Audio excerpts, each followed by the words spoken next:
Hey guys, what's going on? Welcome to the show. This is Sports with Strawberry Ice.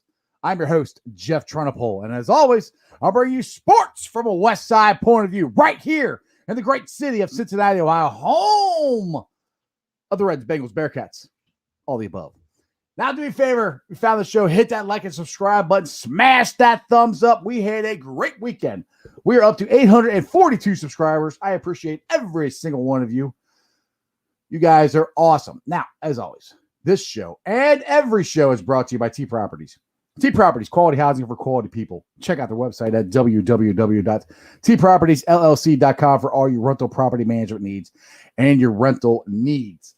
All right, let's get into this thing. Jeremy D would not be able to join me today, so I'm going to bring in a special guest, and it is Tommy. What's up, Tommy? How you doing, brother? Hey, what's up, man? How y'all doing today? Good, man. Good. Let's hope that West Virginia internet holds up today. Man, I hope so. It's not looking good so far. I hope we can get it out. Yeah, just the inside. The pre-show fist fight was about 2 seconds. I was like, "Hey, Tommy, how you doing?" Internet looks great. Then all of a sudden, Tommy's frozen and gone. Like, oh crap. So that's why the show I was like a minute late starting. But hey, we're going now. So, all right, Tommy. Tomorrow is the day for NFL teams to franchise tag their players. Now, we got two of them that could potentially be franchise tagged, Willie J3 and Lawson. Do you think the Bengals will do any of that? Tomorrow, no. I don't think they will tomorrow. I think it's going to be like a wait-and-see process, see what the market actually is going to be, because it's going to be crazy free agent season. Yeah, it already is. yeah. With the cap trades dropping, and everything? Right, yeah. With the cap dropping, we're not really going to know who's going to go for what. You know, like a good example is like we're talking about Joe Thuney right now. He's making close to $15 million a year. We don't know if that's going to go up, or we don't know if that's going to go down. And this is a really good reason to sign him right here. Only three sacks allowed and 2008 pass blocking attempts. That is freaking ridiculous. Man, yeah, he's a good guard. He'd be a great blocker for the Bengals, and especially he's that bodyguard that Burrow needs. Exactly. You have him on one side and Spain on the other side. And we're talking about the cap room that the Bengals have, which this is the newest one I just saw, that we're up to number 4 in the team with the most room, with the new salary cap, with the floor is at $180 million. I think it was supposed to be 175, not the 180 or 180 million. So those are big things that the Bengals have. And that's one of the reasons I am very excited about this offseason and what they could potentially do. I know everybody says, "Oh, Mike Brown won't spend any money, blah, blah, blah, blah." He did last year. He did. And I just don't see him not spending the money this year, especially since you and me talked. It might be a blessing in disguise that I don't want Joe Burrow hurt.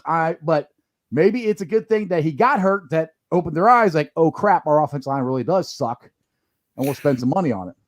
Well, I look at that a little bit different than what a lot of people look at it is, they're like, well, Mike Brown's nothing. He's just business. He's a businessman. Right. Well, what do business people do? They protect their investment. Joe Burrow's his investment. He just seen right now his investment. Uh-oh. And I think his internet went away. That figure's right in the middle of it. Come on back, Tommy, when we get a chance. But, we go with Gamer here. Let's see here. Yeah, you got a great point. And this is what I'm excited about. $45 million, not even with cuts yet. Exactly. That's what I like. And the cuts are probably going to be – you back, Tommy? Am I? Hey, Tommy. Hey, yeah, you're back. Well, I guess it's just going to cut in or out. I was messing with my phone because I got my wife's phone. Hopefully her LTE was a little bit better. I was just going to try to get on with it. So. I saw you down the corner, started moving around again. I said, I think he's back. So go ahead. Your point was Mike Brown's a businessman and he wants to protect his investment, which is Joe Burrow. Oh, absolutely. And I think that's where I'm hoping that. Crap. Oh my goodness. Try your phone, Tommy. See if that works. Okay. All right. Let's see. Let's get into the chat. Jeremy D can't be on the show, but he is commenting. Build from within. We're about tied up with the Patriots. Yeah, with money cap wise. Yeah, exactly. You said cap wise. Exactly. And re-sign Spain for sure. And I think that's a definite thing. We should definitely re-sign. I'd love to have Spain and Thuney right next to each other guards. Well, except for Price or Hopkins will be in the at the center position. What's up, Jen? Instead of showing me the money, show me the players. Exactly. I want to see the players, and like I said, I think we're going to get them. I really do, because we got so much money as of right now under that cap. And like I said, I think we'll put it this way: Gino, they're most likely going to release. Finney, which isn't a ton of money, but still it's something. The two that I'm not sure if they will, but it would help and kind of hurt at the same time. One, Bobby Hart, either cut his ass or restructure his contract. One of the two. He is making way too much money. He is not a starting right tackle. I would like to keep him for a backup, though, but I don't want to pay him what he's getting paid now. The other one, who I love, but it's so much money that would give us more money to get offensive lineman, a pass rusher, is Gio. Giovanni Bernard has been a great Bengal. I love Giovanni Bernard. He does whatever the Bengals ask him. They have never used him right, which is really just irked me.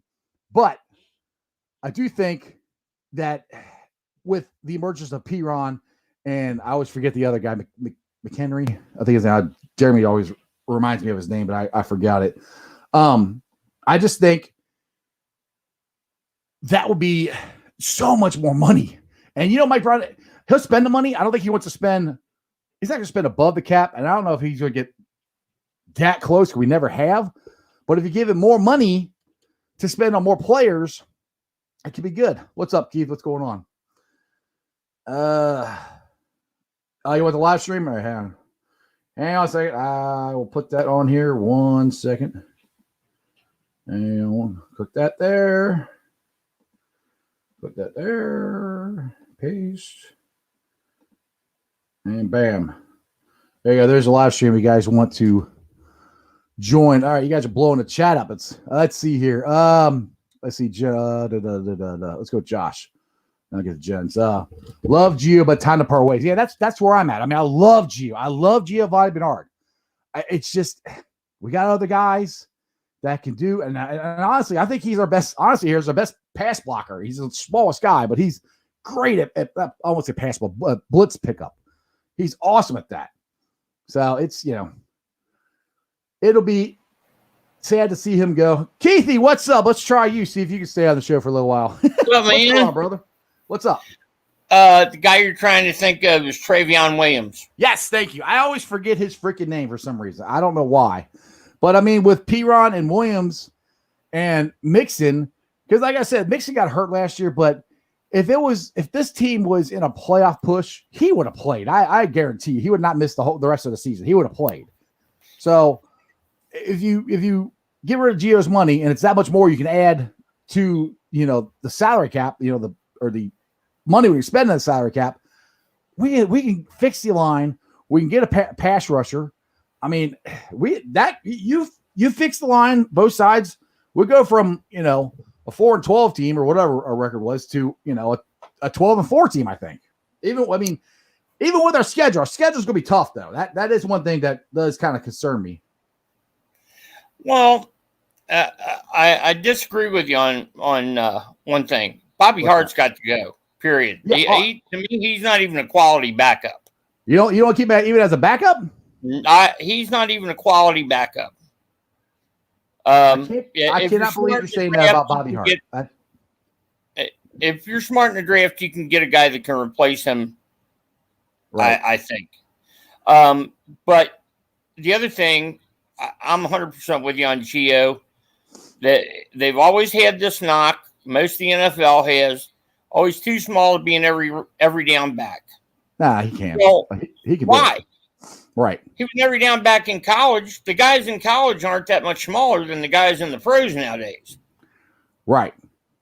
They're college. The pros. The thing with the difference between college and pros, everybody in the pros is fast, But still, I still think Gio could be an every down back. But the thing is, I never wanted them to use him as an every down back. I wanted him to be, the James Brooks, the guy and the guy out of the backfield to take the bubble screens, get him out in open space, and make him miss. And they could have tried him. I never understood this. Why they never tried him at kick return or punt return or any of that stuff. Well, Brooks wasn't every down back. Right, but when to the Super Bowl, he wasn't. It was him and Nicky. But that's kind of where I was going with it. Right, but he played every down. It was just a 2-back set. Right. Yes. Yep. You are correct. And Josh says, I really want to see Mixon put together a 16-game season behind a healthy O-line. And that's the thing. We've never seen Mixon with a even just capable offensive line. The whole time he's been here, he's been on a patchwork offensive line. So I think that's the other thing. If you get that offensive line, Mixon is going to have his best year yet, I think. Well, let's be honest. The last back we've seen with a good offensive line was Ced Benson. Right. Or actually Hill. No. Hill. Yeah. I was saying that. Yeah, Ced Benson a while ago. Yeah, Hill had a good line. We're in 2015. So, all right. Beta wants us to talk baseball, which is fine with me. I'll talk baseball if you guys want to. I clicked on the wrong one. We can talk about Joey Votto, how he has come out today and said he changed his swing. Did you hear that interview with him? I haven't heard that. I hope he has.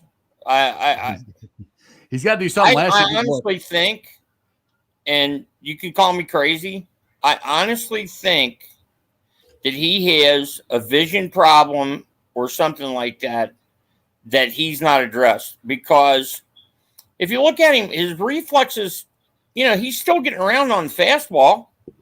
He just don't have the same pop. No, he doesn't have the same pop at all. And, he still walks. So I think there's something there other than just age. And it might be something in the swing, but, he's not worth what we're paying him. Well, if anybody thought at this time in his career, as far as when the contract started to now thought he'd be worth the money, you're fooling yourselves. The part when he was worth the money is when we were terrible. That's what I never understood. Why we signed him, which I was happy about, but then we let everybody else go. So I'm like, why did we just let Votto go? Because we were rebuilding his bet. I mean, his 2017 year could have been an MVP type year. If they were into the playoffs or a playoff hunt, it would have been an MVP, at least in the hunt for it. That's probably his last good year he's had. One of the best seasons I've ever seen a guy have. But since then, it's been nothing but downhill. And what's the thing that's so frustrating with Joey is he'll have these flashes where for a couple of weeks you're like, oh, he's back. Right. He's back to his old self. And then he goes back to not very good. Right, exactly.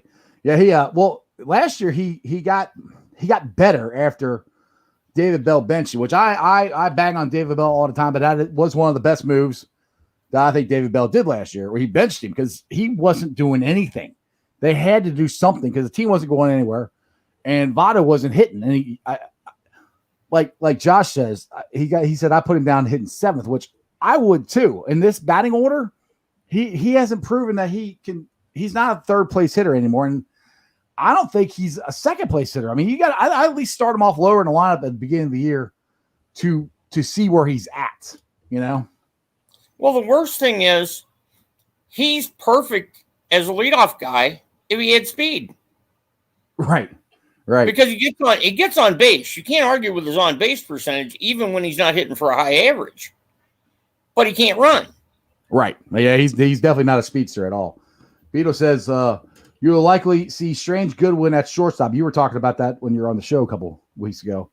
And with Farmer mixed in as well, I'm still holding out hope that they'll make a trade at some point during the season. I don't know if they're going to make a trade or not, but honestly, those two guys I think is going to be a mixture of our shortstop because Garcia last year wasn't ready. I think he's our future shortstop, but man, he basically went from single A all the way up to the majors. He barely even played.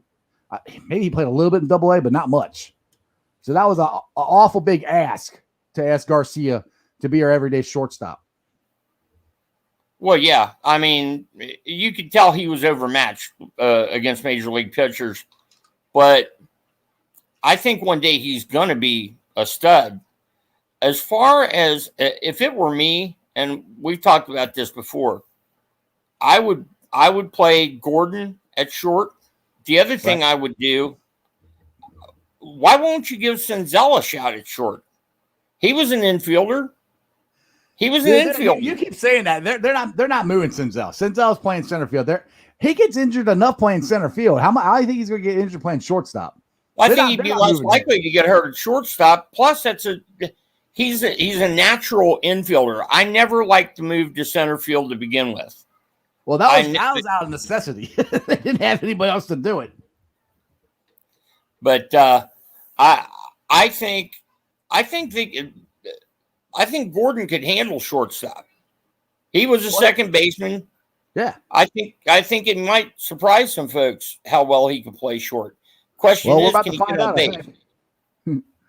We're about to find out. Just if Tommy's out there listening, you whatever device you were on last time, Tommy, it was working, and I brought you up. So, but yeah, I don't know if you're a UC fan at all. You into college basketball at all, Keith? UK mostly. Okay. Well, Beetle and a couple of the other guys will love you on here because you're a UK fan. But I'm a big UC fan, and these Bearcat fans are coming out saying fire Brandon, which I think is ridiculous after the year we're going through. They got boat raced in against Houston, which Houston's the number 6 team in the country. It was at Houston. I think they had like 4 guys on the bench. I mean, they keep having guys opt out. I'm like, this season's just a wash for the Bearcats, man. They're not going anywhere. If it happens again next year, we have a regular year, then we'll see. But the thing that does kind of scare me is I don't know about what recruits Brandon has coming in next year. But I think Bearcat fans need to calm down. Hey, let me tell you, they do need to calm down. I've been a lifelong UK fan. I'm sure you probably have heard of, if you don't remember, Joe B. Hall. Oh, yeah. And I lived in Lexington when Joe B. was coach down there. This man averaged 26 wins a year for 10 years. And every year they were calling for his head. Wasn't he the coach then when the Bearcats did the stall ball in '84? Yeah, that him and Yates. Yeah. That's what brought about the shot clock in college basketball. That's the reason UK won't play us because we did that. I'm like, dude, like I tell Kentucky fans all the time, like that's the only shot the Bearcats had of being in that game. That's the reason we did brilliant. It was brilliant strategically, but right, as a fan, it was like watching a soccer game. Right, exactly. All right, Keithy, I'm gonna let you go. I got a couple other people want to jump on here, but you can jump on if you want to. Appreciate you. TC, what's up, brother? What's up, man? What are we talking about? We gonna talk about Bengals, Bearcats. I love all teams. Well, you should have been listening to the show if you're gonna come on. We talk about Bearcats. Diesel. Tommy, can you hear me? Well, I was listening to it. It was all over. Tommy. I guess Tommy can't hear. I don't know. Let's see here. I got to know Mike Brown. See who this is. Mike Brown, can you hear me? You the owner? Hello, Mike Brown. All right. Bye, Mike Brown. Don't know what that was, but okay. Okay, can I say something about Thuney? I think that's his name, Thuney. Yeah, Thuney. You brought up his stats. That's incredible, man. We really need someone like that on the line. Really. Oh, his stats are ridiculous. Like I said, if they can get him, to me that's a key position. To me, that's the number 1 free agent the Bengals need to sign. You need to sign Thuney. You bring him in, and then you got Spain on the other side, and then you either sign another left tackle or you draft Sewell or Slater. I think we're good. Yeah. Let me say something about Bobby Hart too. I don't even think. To me, this is my opinion. I don't even think he's a good backup for real. I don't like Bobby Hart at all. Be honest. I'm not a Bobby Hart fan. I just like to get rid of his money. I think he'd be all right as a backup, but We'll see. Yeah. All right. Crip says, "Hey, Iceman, don't be mad at me, but Brandon's got to go. Bring back Nick Van Exel. Go Bearcats." Well, I don't think it's going to happen this year. I think Brandon's staying, but we'll see. I'm hoping for playoffs. I don't know who that is.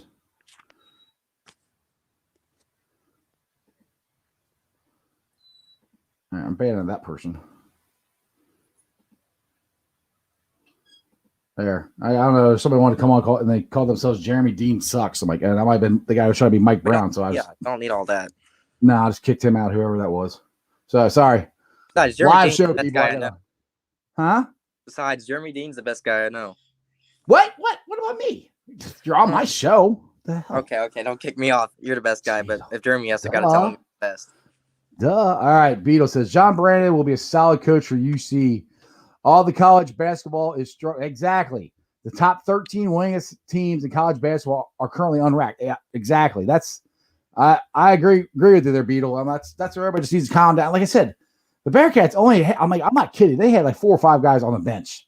That's it. And we went to Houston, and they're number 6 team in the country. We got boat raced. And it's just, you guys have just got to give them a break. I mean, I just that's where I'm at. You just got to give them a break. I know everybody wants to go back to the Huggins years really quickly, but the thing is, one thing people always got to remember is, you guys remember the end of the Huggins years? We weren't the juggernaut we were in the 90s. I mean, we were still good, but even Huggs wasn't getting the recruits he was getting, before. I mean, Jason Maxiel, we got him, and he was great. Don't get me wrong; he was a first-round pick, but we weren't getting the recruits. And Crip says it doesn't do defense. That's not Bearcat basketball. I agree. The defense part is killing me. But I look at the 4. They just won 4 games in a row. That's where I'm like, their defense looked better in the 4 games. Now, when I said on my show Friday, I'm like, I wasn't very enthusiastic that they were going to even compete with Houston, because I mean, Houston, like I said, they're number 6 team in the country. What's up, Chris? They got seniors. I mean, they've got 5th-year seniors on their team. We've got 2 seniors. That's it.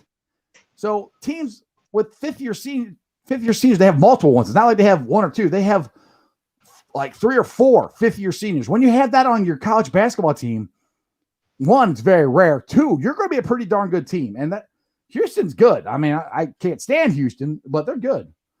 What's up, Chris? Watch out for that black cat behind you. Oh, see a black cat. Black cat. That's midnight. What? Well, I want to make a couple complaints because since you talk about college basketball, it's a crying shame that with this COVID-19 going on, we couldn't have NCAA, tournament fan fest down here in Georgia, but they're going to have it in Indiana, and they're going to let fans in, and then like catch it Jayhawks, was ranked 1, and now they ain't ranking at 25. It's COVID-19 sucks. Yeah, it does. But the good thing is the Reds, or not the Reds, but Governor DeWine has come out and said he's probably going to let about 30% capacity into Great American Ballpark this year. So that just came out today. He needs to get off this butt too and put it back down here in Georgia, because I think we should have it. Well, I don't. Yeah, that's already been set, so that's not changing. They're going to keep everything in Indiana. Honestly, Chris, when I think, my opinion is by June, July, things will be, I think, pretty close back to normal, because the NFL is planning on having full capacity. I mean, full capacity for the Hall of Fame football game.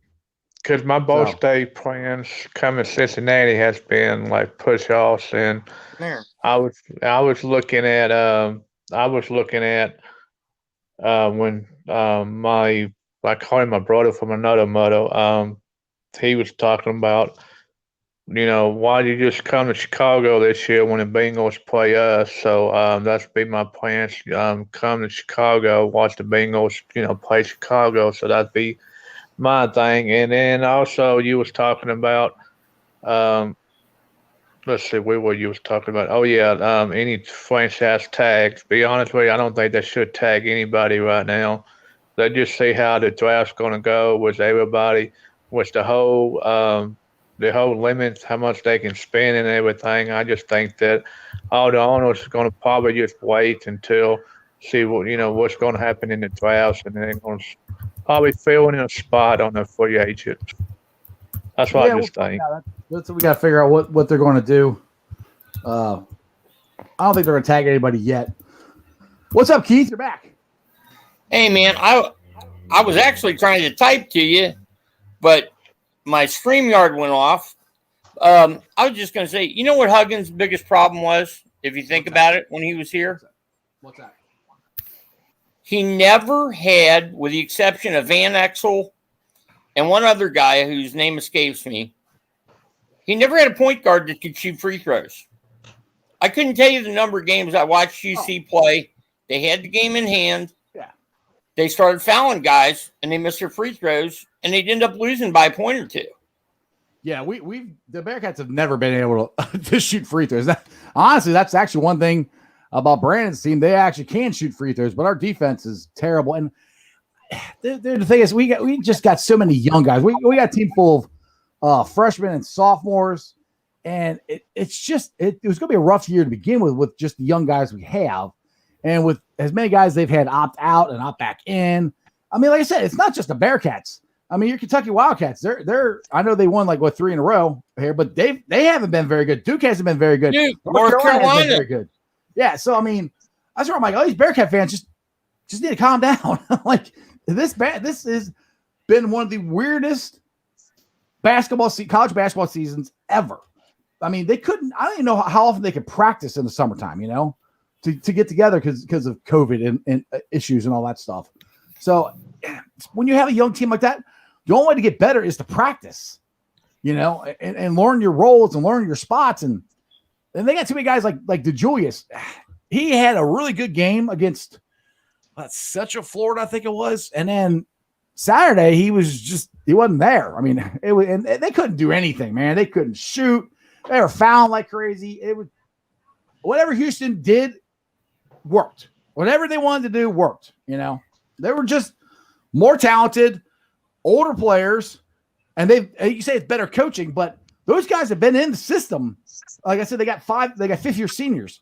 You got 4 or 5 guys that are 5th-year seniors that have been in the system for 4 or 5 years.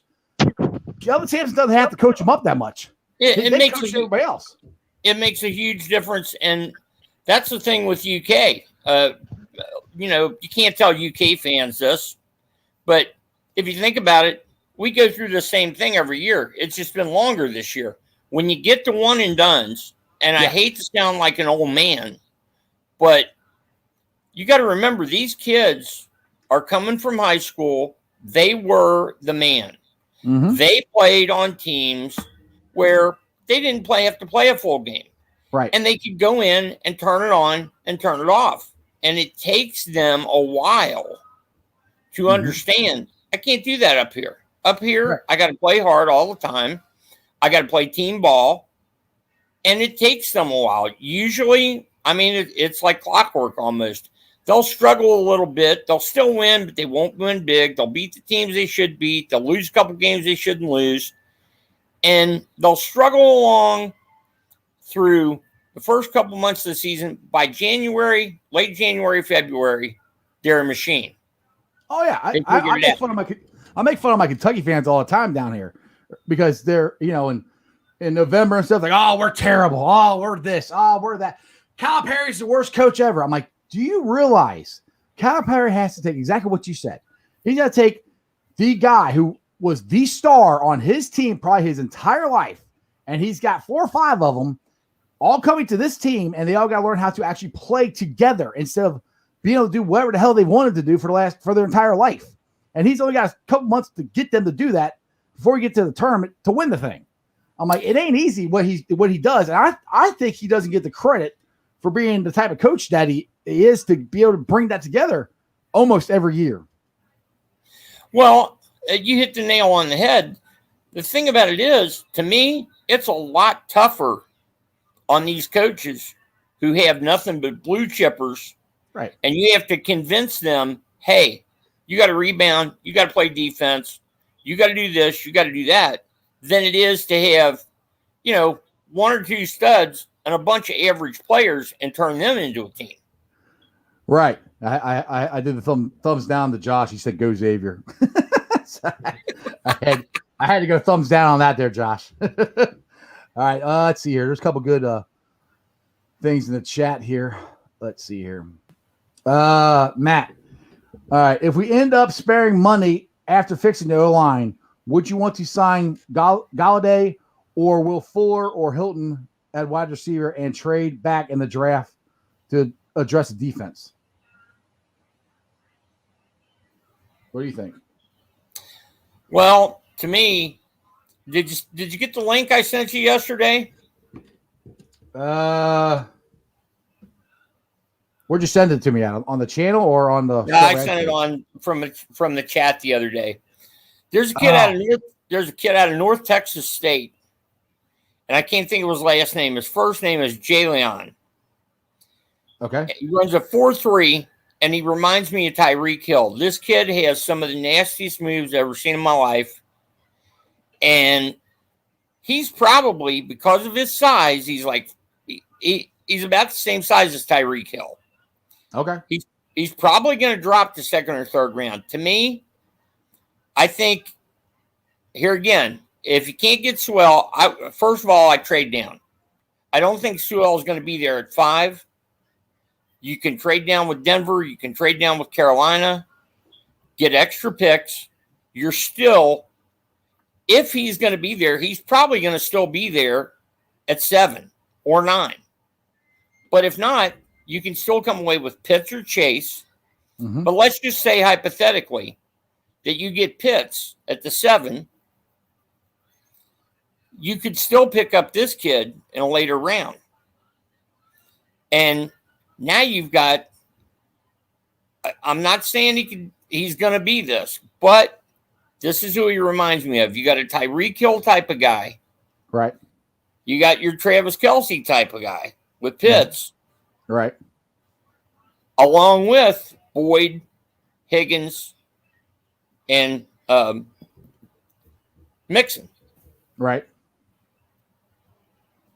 So you're saying do that if they sign a free agent left tackle, say they sign Sewell or not Sewell, Tooney or Morton or somebody like that, right? I'm with you and Jeremy. I think we're all in agreement on this. Go out, sign you a quality free agent guard like Tooney. Go out and sign you a quality tackle like either of the Williamses. Right. And then there's another one. Did you see the tackle from the Packers? Green Bay? Yeah. Yeah, he just got released, and he wouldn't be bad to pick up. He would come cheaper than either of the Williamses, but he's had some knee problems. That's the only thing with him. Right. But I don't think, and we talked about this before, I personally don't like going out and signing a free agent wide receiver because there's always those diamonds in the rough. This is a receiver-heavy draft. Somebody's going to fall to you. Oh yeah, people asked on here a ton of times, what are we going to do about AJ Green? Like, I'm not worried about the receiver position. Josh, agree 100%. Yeah. If we let AJ go, which I'll be shocked if they sign him. I mean, if we don't do anything, you still got Tate, you still got Thompson, who I thought had a hell of a year. Both those guys when Burrow was in there. And you can find somebody, I think, in the 4th or 5th round that could be a quality. You're not looking for a number 1 wide receiver. We already got one. His name's Tyler Boyd. We got number 2 in Higgins. We got the 1 and 2 set, We need another speedster, and you can find those guys, I think, in the 4th or 5th round, especially in this draft. Or lower. And here's the other thing. I think Auden Tate is one of the most underrated guys. I tell you who he reminds me of. God, I can never remember the guy's name. Played for Detroit, played for the Cardinals, was Rookie of the Year with the Cardinals. I always forget his name. What position are you talking about? It was wideout, but the knock on him was he was like 6'4", probably 225, 230. Oh, it was, he was a wide receiver when they went to the Super Bowl. I think he was. I'm not sure. Bowden. Is that how you say his name? It's not Bolden. Anquan Bolden. Anquan Bolden. Yeah, that's it. Yeah. Yep. That's who I was. But he caught everything. He caught everything. And I think if you give Tate more touches. Yeah. Tate has done nothing but prove he deserves more of an opportunity, I think. So, like I said, I am not worried at all about that. The wide receiver position to me is far down on the list as the things that need to be fixed. Like I said, if they do nothing, which they're going to do something, but if they do nothing, I'm okay with the guys they have, but they're going to do something. I'm not saying they won't, but to me, I'm just saying it's not that big of a emphasis for me to worry about what we're going to do to replace AJ Green, who really hasn't been here in the last 3 years, hasn't done anything. Right, exactly. And I think we're probably all in agreement on this. Your priorities are you got to protect Burrow, spend the money in free agency, get your offensive line addressed, then jump over it with the extra money, jump on the defense, then in the draft, address whatever's left, whether that be defense, offense, wide receiver, whatever. But the other thing, something Josh said there, he said he didn't believe in spending a lot of money on linebacker. I mean, I think if you can get him, I don't know if I'd take him in the first round because he's supposed to slip to late in the first round. But the Koromoa kid out of Notre Dame, he's a freak. You could move him all over. He would be worth a draft pick. But I'm with Josh on that. I don't think we should go out and spend a boatload on linebackers when we just drafted 2 last year. We just drafted 2 last year, and we signed Josh Bynes. And I really do think Logan Wilson is actually going to be a stud. And Davis Gaither, I think, is going to be good too. I was very happy with both. Our entire draft last year, I think Duke Tobin hit on it, which was great because he hasn't done that in a while. I was very happy with that. And like I said, our linebackers, that was what they wanted to do last year. And that's why I am sold that they are going to fix the offensive line this year. They wanted to fix the linebackers last year and the defense and the secondary. And they went out and got guys that could do it. Now, it didn't look all that good because I think Armadillo is a terrible defensive coordinator. I'm hoping he proves me wrong this year. But that's one of the reasons I think the defense looked like it did. Because if you're dropping Carl Lawson back in coverage, that's just silly. That's not what he does, and that's just dumb. Now, I mean, he's come out, and I don't know if this is true or not, but I don't know if Lawson said it or who said it, but it was a story out that Lawson was told not to use all his pass rushing techniques, all his moves and everything, which, if that's true, that's even more dumb. I hope it's not true. What about efficient? I got to go, guys. I got to go, Jeff. Yeah. You got to go work out again? You got it. See you, brother. Okay, what about I'm looking at the free agent for offensive line, and I agree. I hope they get him. But what about Trent Williams? He's a free agent this year. Yeah, that's the one I've been talking about getting. He's probably the most expensive one to get. Oh, I didn't hear that because I've been having an internet connection trying to get on. I've been talking about on multiple shows about that. I like to get him. Ryan says, guys, we need a DB. Okay. DB? Not as our number one thing that we need. No. we need an offensive line and we need pass rushers. If you get pass rushers, that makes the DBs better. And so if we sign Willie J3 back and we have Trayvon Williams back, we're going to be fine at DB, I think. Go ahead, Chris. Well, I was listening to 92.9 the game this morning, and They made a value point that Mike Brown's probably looking at it. Why he never listened to fans. They go, well, if these owners quit listening to the fans, then the owners won't. How can I say this? I'm trying to say this in a nice way, but the owners don't listen to the fans. They're gonna get what they want to, and I think they should listen to fans because. Hello, Chris. Hello, man. We're having internet problems today, man. Tommy, are you there? I'm here. Can you All hear right, me? Tommy's there. All right. All right. Tommy's back. Let's hope this works good. I don't know. It was man, my internet's just been crazy, and I got my upload speed up, so hopefully it'll stay up. There you go. So, all right. Well, you've been jumping in and out. Chris Bengal's been jumping in and out. So, the only one that's been able to stay on for a while is Keith. So, and he had to go work out. So, all right. Yeah. The whole show revolves around you now, Tommy. Go for it. I'm gonna leave it. All right. See ya. I'm just kidding. All right. I gotta be like Garth off Wayne's World. Be like, right, exactly. Hey, don't do that. You scared me. I thought you were freezing again. Like, oh man. Oh, one thing I do want to. I'll let you talk about. I do want to get something out. I keep forgetting to say this. James Rapine is a writer for Sports Illustrated, and he posts a lot of stuff on Who Dey Nation. He's going to join me on the show tomorrow, so that'd be kind of cool to get him and his thoughts and insight on what the Bengals may do. So, always like James Rapine. I love listening to it, or I love reading his articles, and I've actually listened to the podcast, especially when I was driving out for my job. When I had when I was out and about for about 3 hours, perfect time to listen to the podcast. There you go. Very he knows his stuff. He definitely knows his stuff. So, all right, this is something I want to bring up, and I'll try to bring it up since you're here. What do you think about the Bengals' schedule next year? I mean, it's gonna be pretty tough. It is tough. It is tough. Couple of games that I really like on there. You know, of course, I like the Jets at the end of the year because I really think that they can be in the playoff hunt if all goes well. And that's a perfect game, you know, at the end of the year. Like the Lions, you know, the smaller teams, but right, you know, the lesser teams.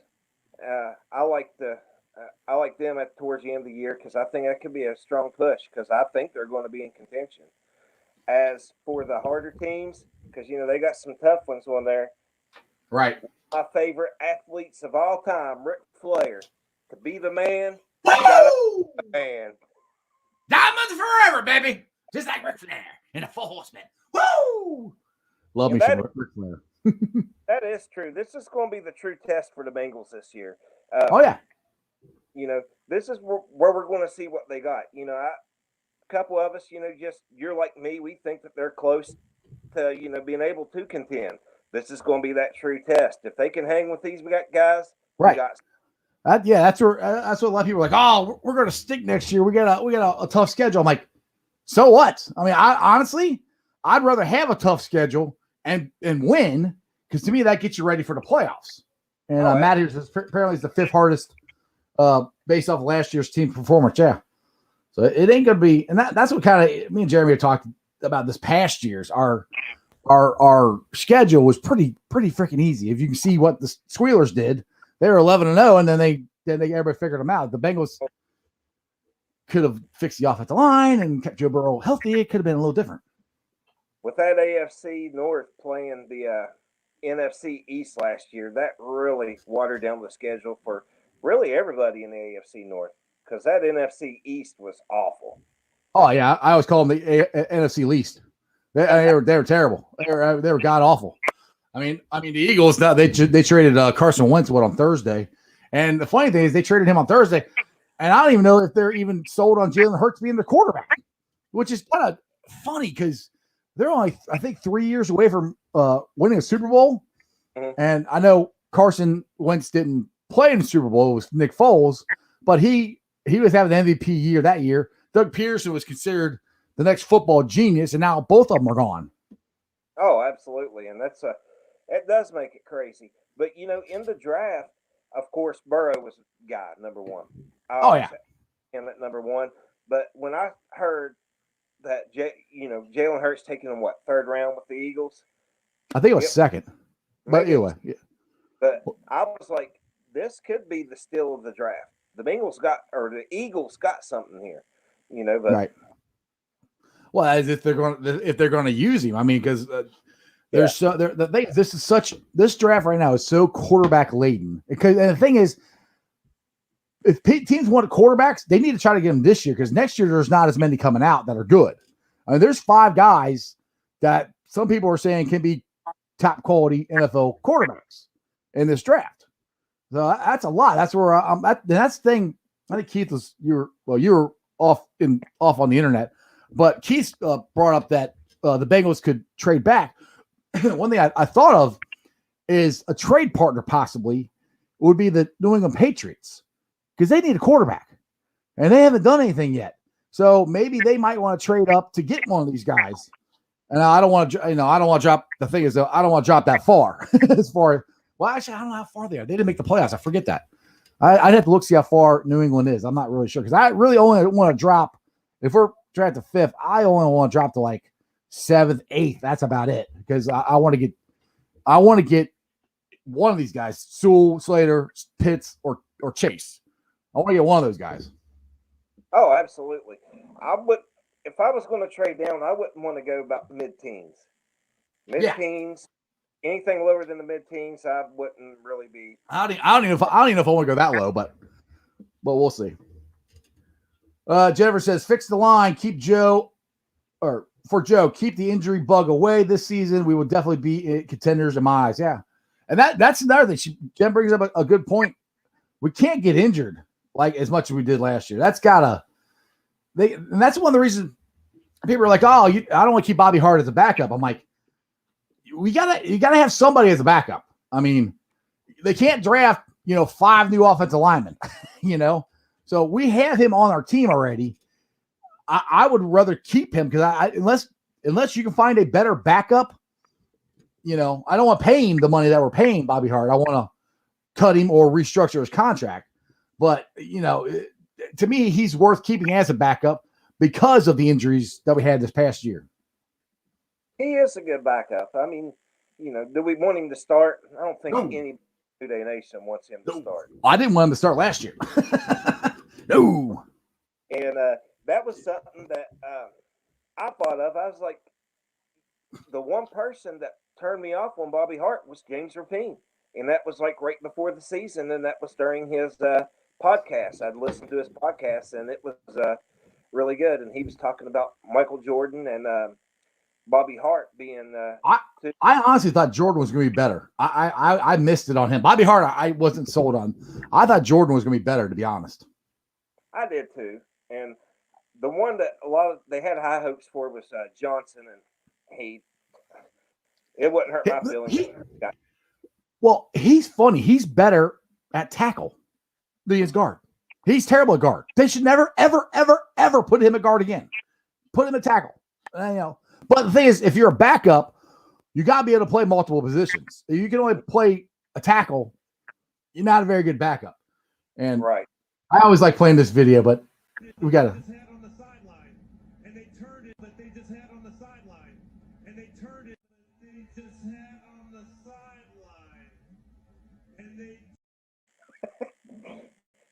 That's why he cannot be our starting tackle. He can't. He's like I will play that all summer. What? He's like a doorman in a building. Right, yeah. Hey, how are you? Here, yep. Here's the quarterback. Have fun. Go tackle him. Like, no, you're not supposed to do that, Bobby. You're supposed to block him. Jeez. I found that on the internet. I'm like, that was the Miami game. That was also the game where they got in the fight. And all the Bengals team jumped out on it. I got a picture of that too, except for the friggin' offensive line. Let me find out where is that one at? Which I was just like, what do you got? I'm like, we're tired. We're a bunch of fat guys. Right here. That was hilarious. Look, they're sitting all in the background. We're tired. I ain't getting up. Screw that. Where's the beer? When I seen that clip, I laughed at that picture just like you, and I still laugh at it. And I'm sitting there like, hell, they ain't protected the quarterback anytime in the season. Why start now? Right, exactly. They're sitting there. Hey, did you guys order a pizza? Where's the pizza guy at? They weren't paying attention at all. Oh my goodness, that Miami game was just freaking. That was weird. That was the game where Boyd got kicked out, which I still don't understand why he got kicked. I don't understand why either one of the guys got kicked out. The guy from Miami or Boyd. It didn't make any sense. Yeah, it was a weak ejection. You know, they tried to terrible. Say it was weak. Well, the whole thing. Well, I mean, Boyd even got an extra penalty. Boyd didn't even do anything. Boyd was defending himself. He had two guys swinging at him, and Boyd's the one that got the unsportsmanlike or whatever. I was just like that. I was livid watching that game. I'm like, I don't know what these refs are doing.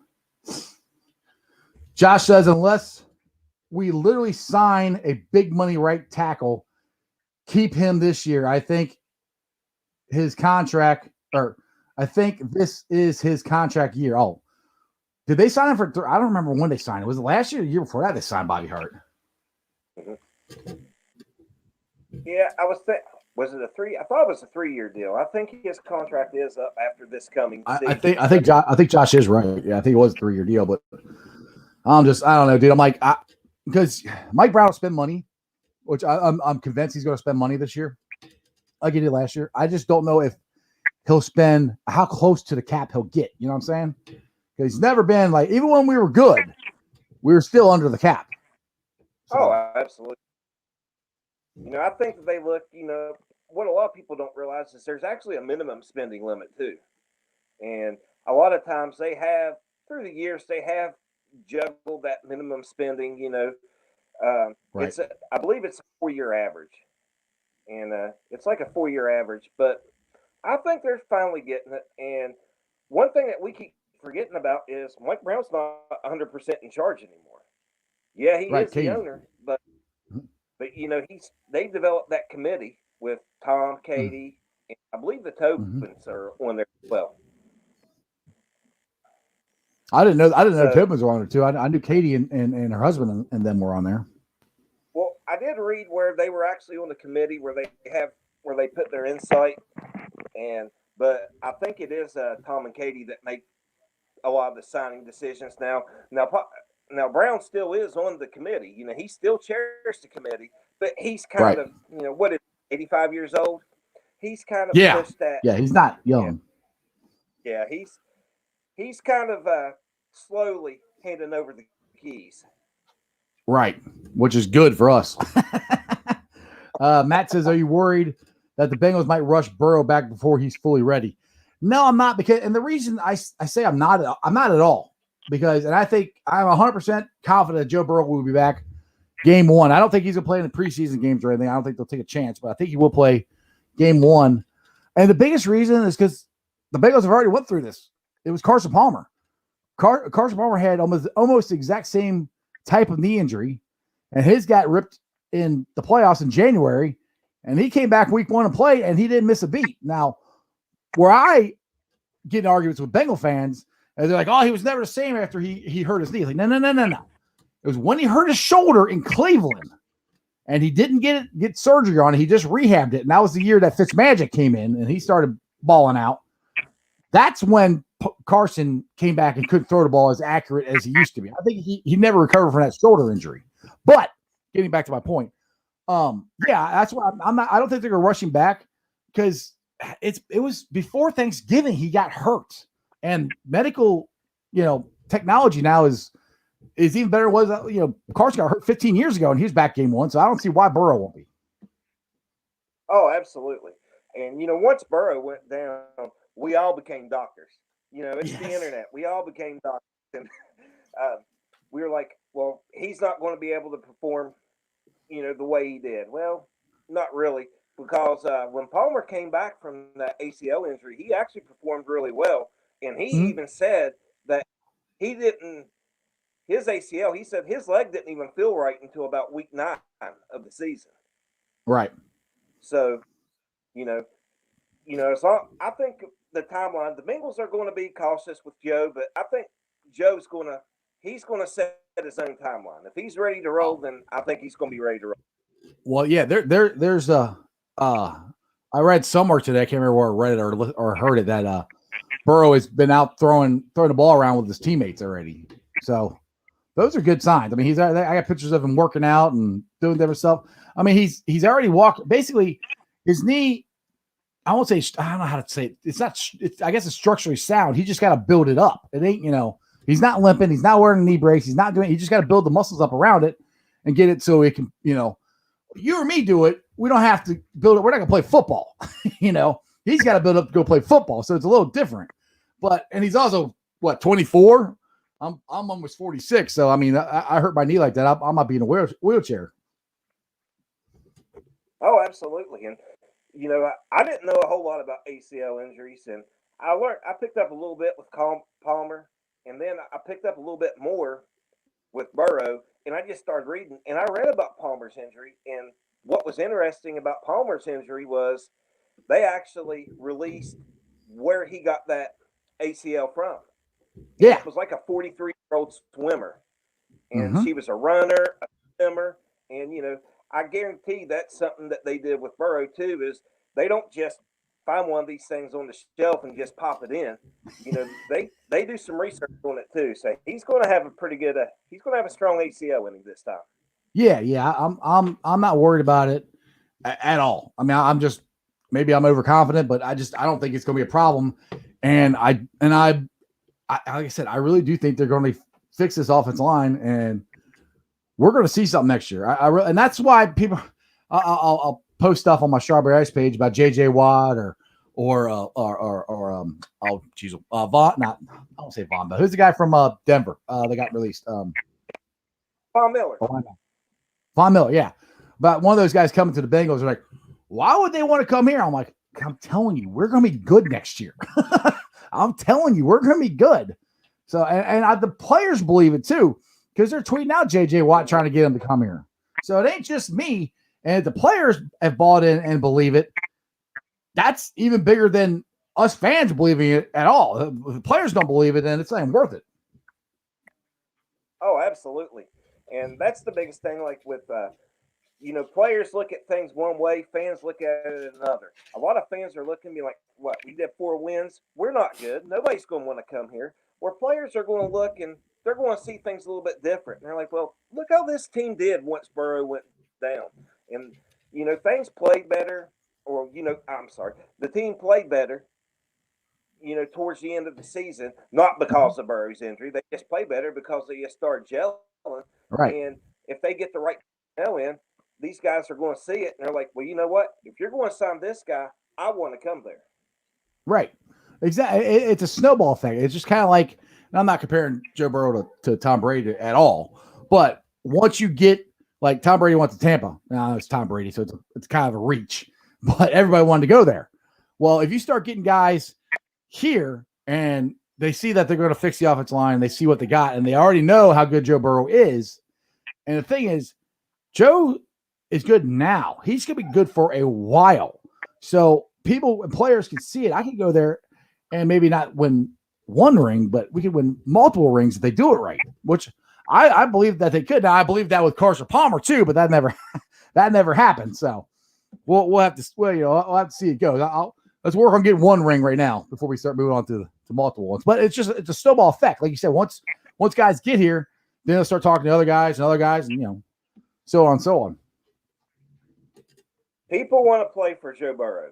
We've seen that last year. A lot of rookies can't win over their team as quickly as he did. When he went out there in practice during the workouts and all that, he won his team over. They wanted to play for him. Yeah, they wanted to play with him. Yeah, and that's why he got to be a captain. He's a rookie, and he was game 1. He was one of the captains.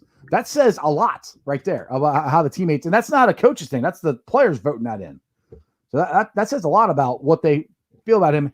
And if you ever hear anybody talk about him, from Jesse Bates to Mike Daniels to whoever you've heard on different radio stations or national shows talk about Joe Burrow, they all love him and they all think he's a veteran in a rookie year. You know, he wasn't a rookie. He was a veteran when he got here. Oh yeah, absolutely. And that's how it was. Even when he would talk after losses, he always put the blame on him. You know, we all know the blame was, but he did that. That was a veteran move right there. Exactly. Some people were talking, and I think there was a discussion about Watson over Burrow. And would Deshaun Watson take the blame the way Joe Burrow did last year? I don't know. So the thing is, Deshaun Watson. Well, how did he react after they lost to Kansas City in the playoffs? Not this year, but 2019, because they were in the lead, and Kansas City came back and beat them. Yeah, I don't really recall, how he acted after that. I don't really know what he said, but I don't know. I just see it. I think Joe Burrow's just a different breed. Yeah, and he's a breed of quarterback where. Go ahead, Tommy. Oh, I was just saying, he's got the attitude that I don't think a lot of rookie quarterbacks are going to have this year, or even younger quarterbacks. Mm-hmm. He just has that attitude where, I'm the leader out there on the offense. If we fail, it's on me. Right. And good, bad, or indifference, that's the truth. I mean, quarterbacks get way too much glory and they get way too much blame. It's just that's the way that position goes all the time. So, all right, man, it's a little after 6:30. I think I'm going to roll on out of here, but I appreciate you jumping on the show with me tomorrow, and check out tomorrow because I think James Rapine is going to join the show. He said he would, so that'll be a fun time. Hey, I love. Hopefully, my internet, man, it sucks. Hey, at least they made it this last little part. We're good. You made it this part. We're good. Yeah. Well, all right, Tommy. Appreciate it, man. Appreciate you having me. No problem, brother. Right, you have a good one. Take it easy, dude. All righty. So that brings me to the Facebook groups that I used to say I help run. I don't help run any of them except for mine. But the groups that help me or let me live stream on the page, and I greatly appreciate both of them. One is Who Dey Nation. That's where Tommy is from. He's one of the admins. It's a great Bengals group. They let me live stream on there every day, even sometimes when I'm not talking Bengals, which is cool. And then the Ohio State Bucknuts. I hope I'm on there because I couldn't share it. And as you guys know, Jeremy D's in Facebook jail, so he can't share anything right now. So hopefully I'm on the Ohio State Bucknuts.